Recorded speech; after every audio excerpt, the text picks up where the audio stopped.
할렐루야. 오늘 시간에 같이 은혜 받을 말씀입니다. 계속해서 사도행전 8장이 되겠습니다. 사도행전 8장 1절로 말씀부터 한 절씩 읽으면서 같이 또 은혜를 나누겠습니다. 시작. 사울은 그가 죽임당함을 마땅히 여기더라. 그날에 예루살렘에 있는 교회에 큰 박해가 있어 사도 외에는 다 유대와 사마리아 모든 땅으로 흩어지니라.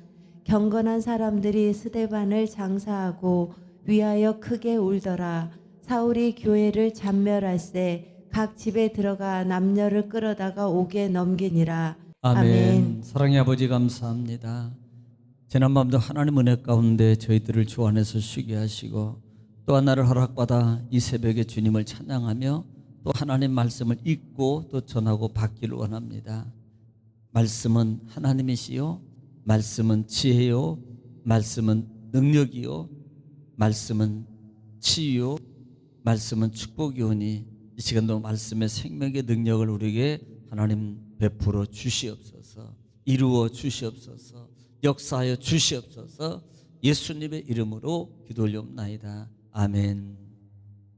할렐루야. 오늘 또 하나님은 여전히 말씀을 통해서 우리에게 말씀하십니다. 그러므로 하나님 말씀을 받을 때 여러분 받는 여러분 우리의 마음의 자세가 중요한데, 내가 하나님 앞에서 지금 하나님 앞에서 하나님의 음성을 듣는다는 자세로 여러분 경청하면 신명기 28장 1절로 14절의 말씀의 축복입니다. 내가 나가도 복을 받고 들어가도 복을 받고 내 소비의 모든 것이 복이 될 것이고 내가 하는 모든 일이 다 형통하게 될 것이다 라는 하나님의 말씀의 축복이 그대로 이룰 줄 믿습니다.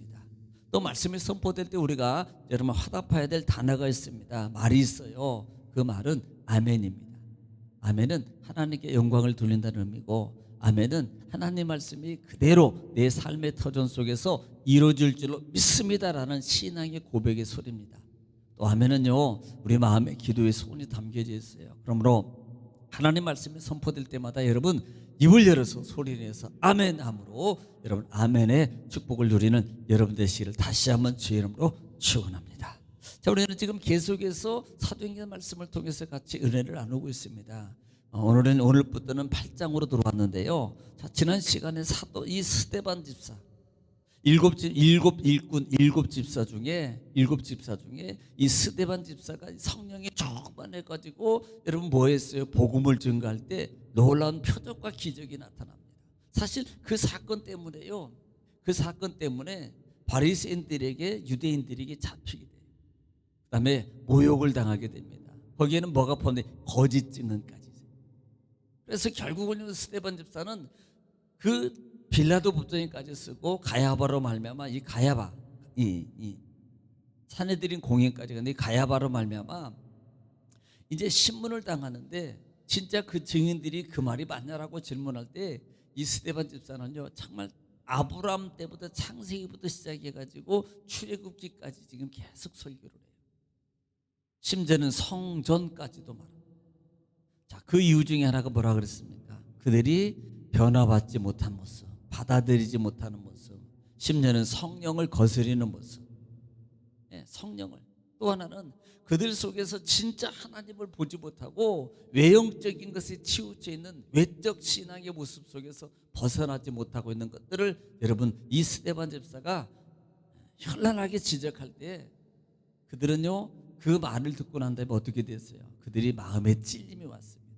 여러분 마음에 찔림이 왔다는 말은 맞는 말이거든요. 맞는 말이에요. 여러분 마음에 찔림이 안 오면요 이건 맞는 소리가 아니건데, 그게 찔렸다는 것은 맞기는 맞는데 이거예요. 그러기는 한데 내가 잘못하기는 한데 내가 지금 잘못하고 있는 것은 아는데 이게 문제입니다. 그 소리가 싫은 거예요. 자기를 지적하고 자기를 이렇게 지적하고 자기네들이 잘못했다는 것을 지적하는 게 싫은 겁니다. 그래서 결국은 이를 가면서 스데반 집사를 돌로 쳐 죽이게 됩니다. 그리고 나서 이제 다 지난 시간에 그렇게 돌로 쳐 죽여서 그 상황 속에 있을 때 스데반 집사는 결국 뭐 하게 돼요? 기도하게 되고 예수님이 기도했던 똑같은 기도 대역을 같이 기도합니다. 하나님, 예수님, 하나님 나의 영혼을 주님께 부탁합니다. 또 하나는 죄를 저들에게 돌리지 마옵소서 라는 모습입니다. 우리는 두 가지 모습 봐야 된다 그랬어요. 스데반의 담대하며 신앙 복음을 증거하는 것, 담대함으로 복음을 증거하는 것, 또 스데반의 예수님 사랑의 실천입니다. 그리고 두 번째 또 하나 봐야 될 것은 그게 뭐냐면 이 바리새인들의 모습. 결국 우리도 목이 곧은 백성이 되면 안 된다. 마음이 찔림이 왔을 때, 나에게 지적이 왔을 때 내가 입을 열어서 시인할 때 마귀 사탄이 떠나간다. 절대 시인하지 않으면요 마귀가 안 떠나갑니다.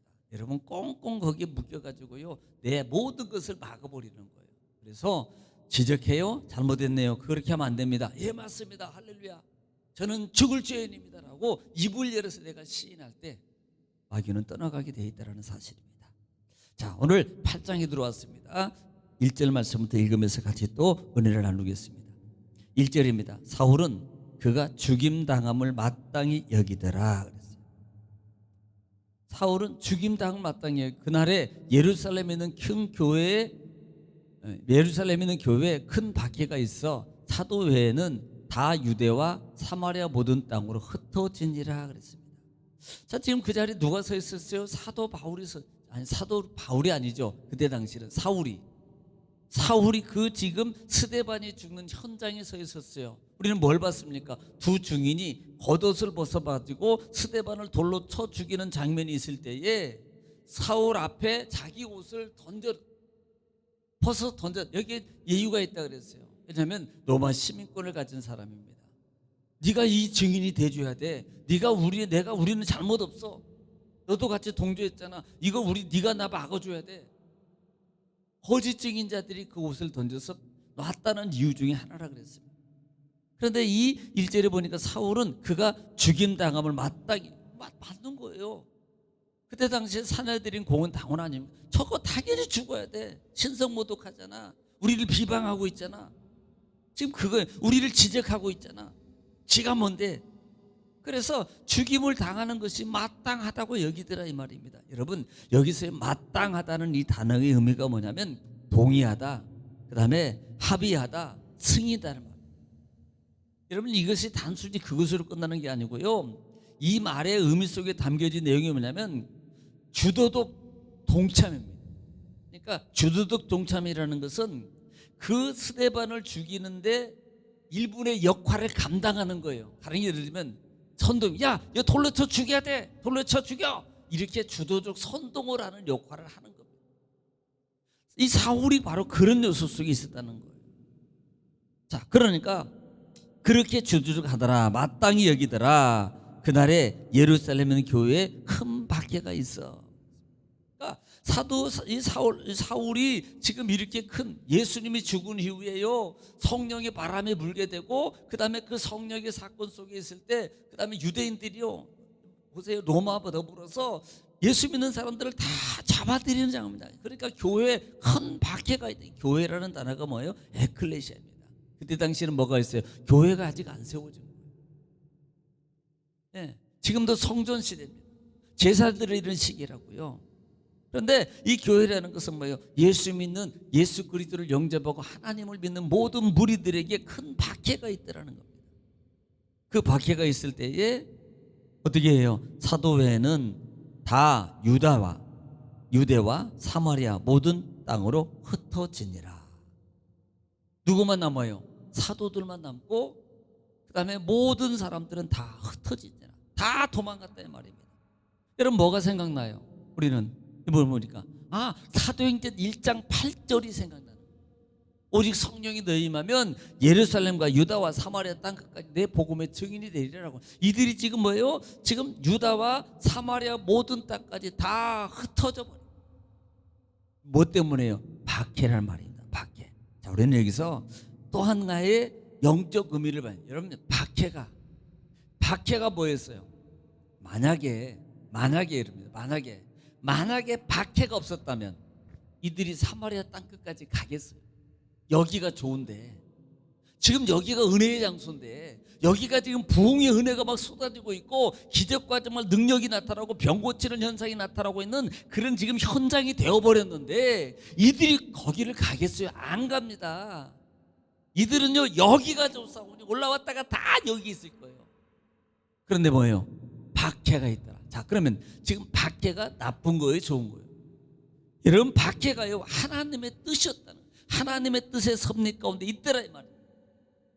이것은 이 박해를 통해서 그들이 어디로 가는 거예요? 예를 들어서, 예를 들어 보세요. 한나가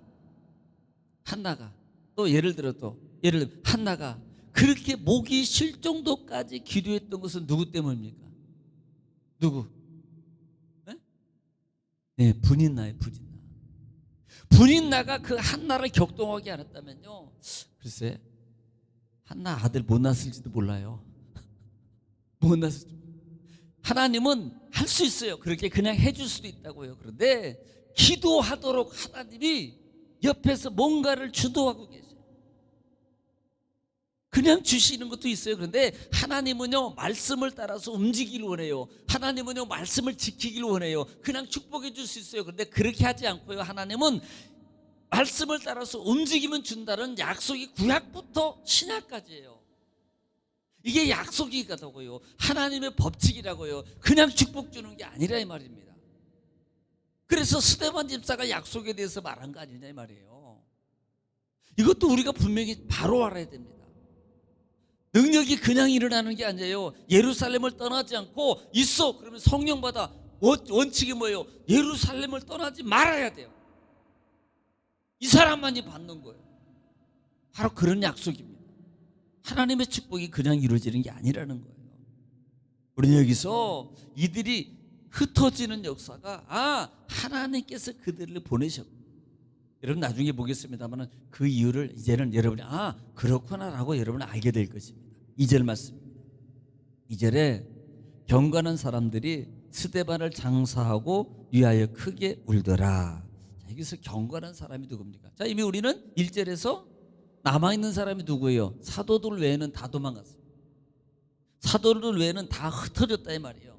그러면 사도들만 남았는데, 경건한 사람을 이걸 사도들하고 말하는 게 아니고, 여기서 경건한 사람은 유대인들 중에서 예수님이 전한 이 사도들이 전한 복음의 진리에 대해서 호의적인, 즉 받아들이고 있는 거예요. 좋게 여기고 받고 그 다음에 믿고 이런 신실한 유대인들을 가리킨다 이 말입니다. 그래서 그들이 스데반을 장사하고 크게 울었더라. 자, 그 증거가 뭐냐면 누가복음 23장 50절에, 여러분 한번 보세요. 누가복음 23장 50절에 바로 이런 분입니다. 우리가 잘 아는 요셉이 요셉.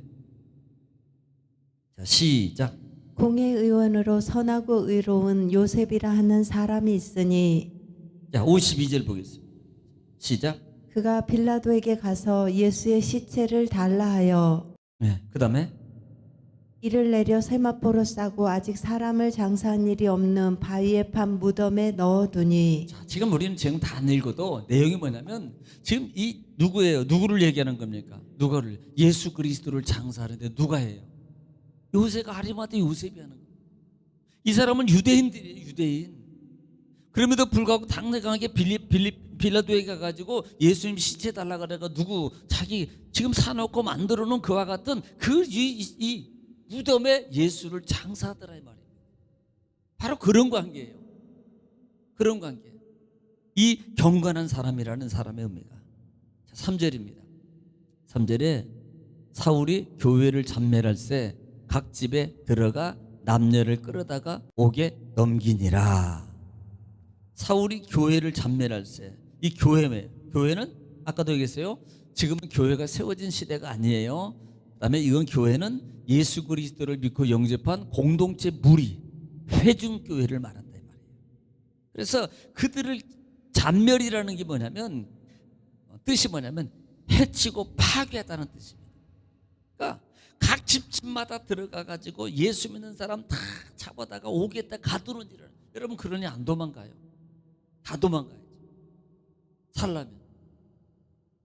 그러니까 그 일을 중추적인 걸 감당한 사람이 말이에요. 여러분 같으면 우리 성도들은 절대 안 도망갑니다. 끝까지 내가 죽어 그러면 십자가 달려 그러고 가만히 있을 거예요. 그런데 다 그래도 남아있는 사람이 있으니까 잡아가는 거 아니냐 이 말이에요. 남아있는 사람이 있으니까 예수 믿는 사람을 들어가서 남자를 다 잡아다가 오겠다 넘기니라 라고. 얼마나 큰 핍박이 지금 일어나고 있는 걸 봐라 이 말이에요. 이 성령 사건이 스데반 집사의 순교 이후에 이 예루살렘 교회에 엄청난 핍박의 현장으로 바뀌어가고 있어요. 거기에 주도적 역할을 누가 하고 있습니까? 지금 누가 등장해요? 사울. 이 사람을 좀 보라 이 말이에요. 그리고 핍박이라는 개념이 어떻게 역사하는가를 우리는 또 여기서 봐야 된다 이 말이에요. 우리는 오늘 여기까지만 하겠습니다만은, 자, 우리는 사울이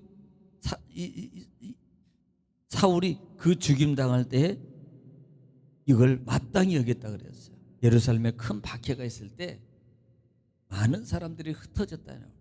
이것은 성령의 이루심의 관계 속에 있는 걸 보라 이 말이에요. 아, 그 박해가 나를 기도하라는 거구나. 아, 그 문제가 내가 주님 앞에 엎드리라는 거구나. 아, 그 문제가 나의 영적을 깨우치라고 하는 거구나. 아, 그 고통이 뭔가를 하나님과 관계를 깨달으라고 주는 거구나. 이것을 여러분 기억하시고 영적 관계를 여러분 회복하셔서 여러분 깨닫는 자가 복 있는 자가 되는 거예요. 영적 눈이 영적 귀가 열리면 그 하나하나 문제 속에서 자기를 발견하고 자기를 무릎 꿇게 만드는 겁니다. 그게 바로 사는 방법이고, 그게 해결받는 방법이고, 그게 평화가 이루는 방법이고, 그게 능력이 나타나는 방법이고, 그게 치유가 나타나는 방법이고, 거기에 하나님의 축복 역사가 일어나는 방법입니다. 이 말씀을 여러분 기억하시고 우리 나라 민족을 위해서 또 교회를 위해서 여러분 기도하는 것이 바랍니다. 먼저 기도하겠습니다. 주여, 걸어가시고 자비로 연애로우신 아버지, 은혜와 사랑을 주님 감사합니다. 아버지와 알아봤어, 알아봤어, 알아봤어, 알아봤어, 알아봤어, 알아봤어, 알아봤어, 알아봤어, 아버지와